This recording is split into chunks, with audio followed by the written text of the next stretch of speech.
ကျွန်တော်တို့ရဲ့နေ့စဉ်ဘဝတွေဟာဖုန်းမျက်နှာပြင်တွေကွန်ပျူတာတွေနဲ့မြို့ပြရဲ့စူညံသံတွေကြားမှာအရန်ကိုမြန်ဆန်လွန်းနေပါတယ်။တခါတလေမှာကိုပြန်ပြီးကြည့်ဘူးရဲ့လား။နောက်ဆုံးချိန်ဖြစ်တစ်ပင်စိမ့်တွေကိုကြည့်ခဲ့တာမြက်ခင်းပေါ်မှာလမ်းလျှောက်ခဲ့တာဘယ်တော့ကလဲဆိုတာကိုပေါ့ကျွန်တော်တို့ဟာနီးပညာတွေနဲ့နီးကပ်လာလေလေတဘာဝတရားတွေနဲ့ဝေးကွာလာလေလေဖြစ်တတ်ပါတယ်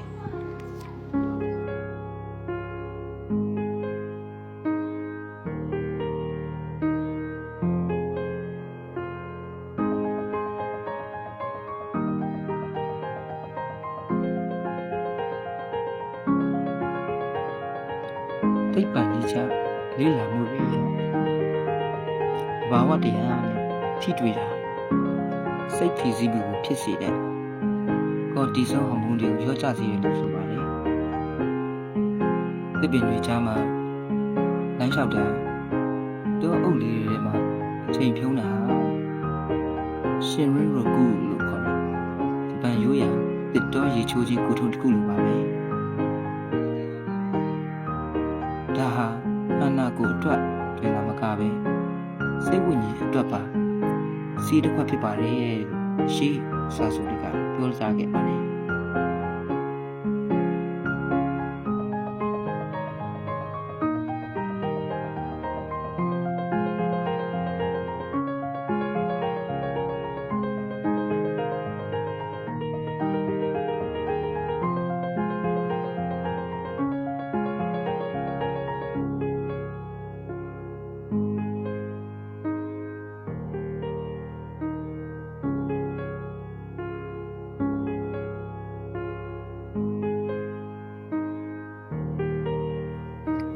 အာယုံ၅ပါးနဲ့ခံစားခြင်းတဘာဝတရားတွေကိုရောက်တဲ့အခါမှာတော့အာယုံ၅ပါးလုံးကိုဖွင့်ထားလိုက်ပါတဲ့အမြင်ပြီးတော့စိမ့်စိမ့်တွေနဲ့ပန်းရောင်စုံတွေရဲ့အလှအကြာငှက်ကလေးတွေရဲ့တီးဆူတံတွေနဲ့ပြီးရွက်လေးတွေဒီတိုးတံတွေမိုးရွာပြီးစားမြေနှံ့တင်းတင်းလေးဒါမှမဟုတ်ပန်းတွေရဲ့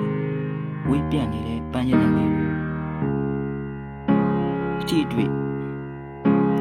ခြေဘဝအောက်ကမြေသားရဲ့အေးမြတဲ့ခံစားမှုဒီခံစားချက်တွေဟာကျွန်တော်တို့ကိုလက်ရှိပြစ္ဆုတ်ကံတွေကိုပြန်ခေါ်ဆောင်လာပေးနေတယ်လို့ခံစားသိမိရ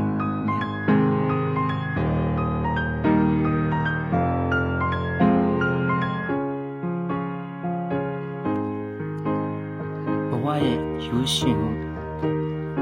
သဘာဝတရားကြီးပါကျွန်တော်တို့